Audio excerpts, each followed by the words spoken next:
பரிசுத்த ஆவியின் பேராலே ஆமென். கிறிஸ்துவுக்குள் மிகவும் பிரியமானவர்களே, இந்த நாளுக்கு என்று தேவன் நமக்கு உணர்த்திய வார்த்தை அது நீதிமொழிகள் அதிகாரம் 4வது அதிகாரத்துல 7வது வசனம். ஞானமே முக்கியம், ஞானத்தை சம்பாதி, எண்ணத்தை சம்பாதித்தாலும் புத்தியை சம்பாதித்துக் கொள். எல்லாரும் ஒரு ஆமென் சொல்லலாமா? ஆமென். ஆம், கிறிஸ்துவுக்குள் மிகவும் பிரியமானவர்களே, ஞானமே முக்கியம், ஞானத்தை சம்பாதித்துக் கொள், புத்தியை சம்பாதித்துக் கொள் என்று சொல்லி சாலமோன் இங்கே அழகாக தெளிவாக நமக்கு அதை உணர்த்துகிறார். அறிவு அது உலக ஞானத்தால் வரக்கூடிய ஒன்று.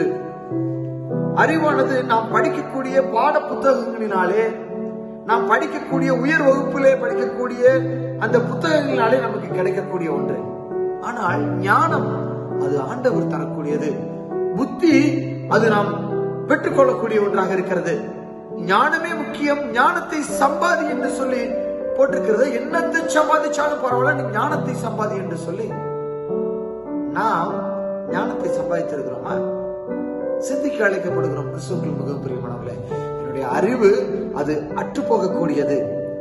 தேவன் தரக்கூடிய அந்த ஞானமோ, தேவன் அளிக்கக்கூடிய அந்த ஞானமோ, நாம் தேவ ஆவியினாலே பெறக்கூடிய அந்த ஞானம் அது நமக்கு நல்ல ஆசீர்வாதங்களை சம்பாதித்து தரும்.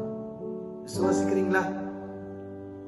எண்ணத்தை சம்பாதிச்சாலும் நீ ஞானத்தை சம்பாதிச்சுக்கணும்னு சொல்லியிருந்தாங்க சாலமோன். நாம் ஞானத்தை பெற்றுக் கொள்ளக்கூடிய பிள்ளைகளாக இருக்க வேண்டும். ஆண்டவரே, என்னுடைய அறிவினாலே நான் ஓடுகிறேன், அது எனக்கு நிறைவான வாழ்வை, நித்தியமான வாழ்வை அது தராது. ஆண்டவர் தரக்கூடிய ஞானம் வேத புத்தகத்தை படிப்பதனாலே, வேத புத்தகத்தை அறிவதனாலே நான் பெறக்கூடிய, நான் சம்பாதிக்கக்கூடிய அந்த ஞானம் என்னை நல்வழிப்படுத்தும், பரிசுத்த ஆவிக்குள்ளாக என்னை வழிநடத்தும், புல்லாங்கன் கண்ணுக்கு என்னை விலக்கி பாதுகாத்துக் கொள்ளும். எண்ணத்தை சம்பாதித்தாலும் ஞானத்தை சம்பாதித்துக் கொள்ளும். ஞானத்தை சம்பாதித்துக் கொள்ள நாம் அழைக்கப்பட்டிருக்கிறோம். அதன்படி வாழ, ஞானத்தை சம்பாதித்துக் கொள்ள தேவன் நமக்கு உதவி புரிவாராக. ஆமென். ஜெபம் செய்யலாமா? நேசிக்க நண்பர்களே, ஆமாண்டவரே, ஞானத்தை சம்பாதிக்க சொல்லி எங்களுக்கு நீங்க உத்தரவளித்திருக்கிறீங்க. உம்முடைய வேத வசனத்தை நாங்கள் தியானித்து அதிலிருந்து நாங்கள் ஞானத்தை பெற்றுக்கொள்ள, நீர் தரக்கூடிய அந்த ஞானத்தை பெற்றுக்கொள்ள எங்களை அழைக்கிறீரப்பா.